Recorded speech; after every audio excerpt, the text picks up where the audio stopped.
મહારેલી સાથે ધ્રાંગધ્રા ડેપ્યુટી કલેક્ટરને આવેદનપત્ર આપવામાં આવ્યું। સમગ્ર ભારત સહિત ગુજરાતમાં છેલ્લા ઘણા દિવસોથી ક્ષત્રિય સમાજ દ્વારા પરસોત્તમ રૂપાલાની વાણી વિલાસ અંગે ઠેર ઠેર આવેદનપત્રો સહિત આક્રોશ સાથે વિરોધ પ્રદર્શન કરવામાં આવ્યું। તે છતાં કોઈ પણ જાતની કાર્યવાહી ન થતા પરસોત્તમ રૂપાલા વિરુદ્ધ ક્ષત્રિય સમાજના વિરોધને અન્ય સમાજે પણ ટેકો જાહેર કર્યો। ત્યારે હળવદ ધ્રાંગધ્રા ક્ષત્રિય સમાજ શ્રી રાજપૂત કરણી સેના દ્વારા ભલા હનુમાનજી મહારાજ ના મંદિર ખાતે બહોળી સંખ્યામાં ક્ષત્રિય સમાજના ભાઈઓ બહેનો સહિત લોકોનું મહાસંમેલન યોજાયું। હળવદ ધ્રાંગધ્રા શહેર તેમજ ગ્રામ્ય વિસ્તારમાંથી બહોળી સંખ્યામાં ક્ષત્રિય સમાજના લોકો આ દરમિયાન ઉપસ્થિત રહ્યા હતા। પરસોત્તમ રૂપાલા વિરુદ્ધ નારેબાજી સાથે મહારેલી કાઢવામાં આવી હતી। મહારેલી કાઢી ધ્રાંગધ્રા ડેપ્યુટી કલેક્ટરને આવેદનપત્ર પાઠવવામાં આવ્યું હતું। પોલીસ દ્વારા ચુસ્ત બંદોબસ્ત પણ ગોઠવી દેવામાં આવ્યો। મનુષ્યબા ઝાલા છે તે જય ભવાની રૂપાલાની ટિકિટ રદ કરો અમારી આ માંગ છે।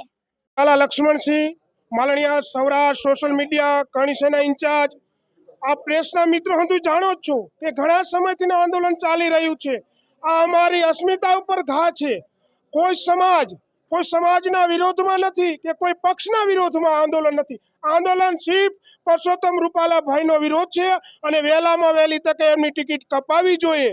બીજા નંબરે પુરુષોત્તમ ભાઈને કદાચ ઇતિહાસનો ખ્યાલ નહીં હોય કે રાજપૂતો પોતે બેન દીકરીઓ માટે લડ્યા છે। ઝાલાનું યુદ્ધ તમે જુઓ તો ઝાલાનું યુદ્ધ એ માટે થયું છે બીજાની બેન દીકરીઓ માટે।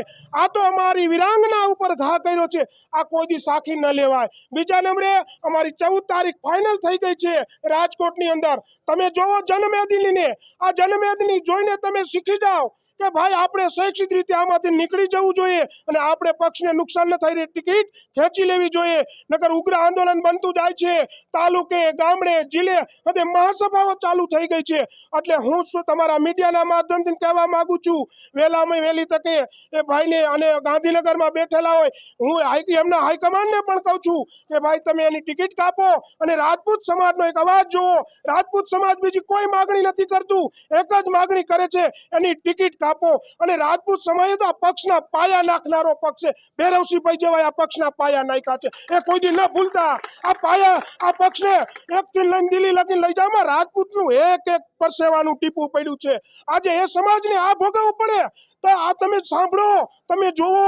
મીડિયાના માધ્યમથી હું કહેવા માંગુ છું કે ભાઈઓ આ આંદોલન ન ઉગ્ર બને એ માટે તકેદારી રાખી અને અમે જે આવેદનપત્ર આપ્યું છે એની તાત્કાલિક અસર થાય અને એમની ટિકિટ પરત ખેંચાય।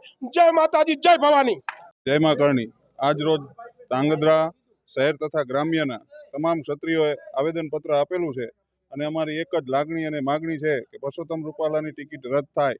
જો ટિકિટ રદ ન થાય તો અમારે આગળ બીજા ઉગ્ર આંદોલન કરવું પડશે। માટે જલ્દીથી જલ્દી કાં તો એ સામેથી આવીને એવું કહી દે કે મારે ચૂંટણી નથી લડી, ઘણા વર્ષ સેવા કરી। કોઈ પણ વ્યક્તિ ચૂંટણી લડતો હોય તો હરેક સમાજની સેવા કરવા માટે લડતો હોય। કોઈ સમાજ આખો નારાજ હોય તો એમને સામે આવીને એવું કહી દેવું જોઈએ કે મારે ચૂંટણી નથી લડવી અને બીજા કોઈને મોકો મળે તો અમારે પણ કંઈ વિરોધ કરવાનો નથી। તે સામેથી આવીને કહી દેતા હોય કે બસ મારે હવે ઘણો સમય સેવા કરી છે મેં દેશની સમાજની, તો હવે હું એમના ચૂંટણી લડ્યા વગર પણ સેવા કરીશ, તો આ બધું શાંતિથી સમાપ્ત થઈ જાય। નહીંતર અમારે ઉગ્ર આંદોલન કરવું પડશે। જય માતાજી।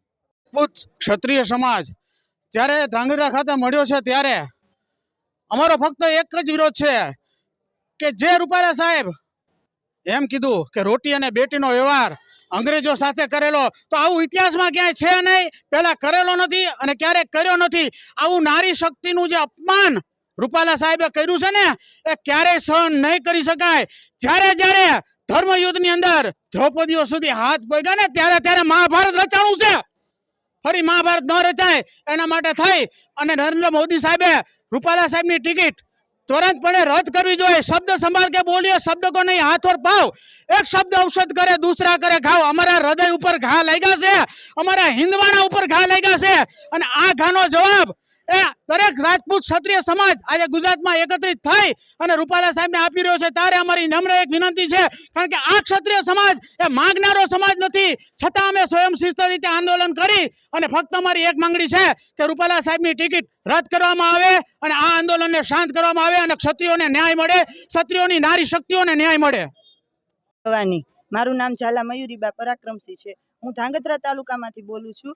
હું આજે એ જ કહેવા માંગુ છું કે રૂપાલાની ટિકિટ રદ કરો. જે રૂપાલાના વાણીવિલાસના કારણે જે અમારા ક્ષત્રિયાણી ઉપર જે રૂપાલાએ ખોટા આક્ષેપો કર્યા છે એને રદ કરવા માટે માંગ કરું છું. અને રૂપાલાને કહેવા માંગુ છું કે તમે હજી અમારી ક્ષત્રિયાણીની ક્રોધભરી દ્રષ્ટિ નથી જોઈ. જો તમે એકવાર અમારી સામે આવો ને તો અમારી દ્રષ્ટિથી જ તમે બળી જાઓ. માટે રૂપાલા હવે બોલતા પહેલા વિચાર કરજો. અને જો આજ અમે આ વિરોધ નહીં કરીએ તો દરેક સમાજના લોકો અમને આવી રીતે કહી જશે. માટે અમારે કોઈ પક્ષ સાથે, ભાજપ સાથે, કોઈ સાથે કઈ વિરોધ નથી. અમે મોદી સાહેબને એટલું જ કહેવા માંગીએ છીએ મીડિયાના માધ્યમથી કે રૂપાલા સાહેબની ટિકિટ રદ કરો. બસ આજથી. અને જો આજથી અમે ધાંગધ્રા તાલુકાની દરેક બહેનો એક દિવસના ઉપવાસ ઉપર ઉતરીએ છીએ. છતાં પણ ટિકિટ રદ કરવામાં નહીં આવે તો 14 તારીખે મહાસંમેલનમાં અમે બધા રાજપૂત ક્ષત્રિય સમાજની એકતા બતાવી અને રૂપાલાની ટિકિટ રદ કરવા માટે જ એક માંગણી કરીએ છીએ. બસ મારી આ માંગણીને મોદી સાહેબ સુધી મીડિયા દ્વારા પહોંચાડવામાં આવે. જય માતાજી. જય ભવાની.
Thank you.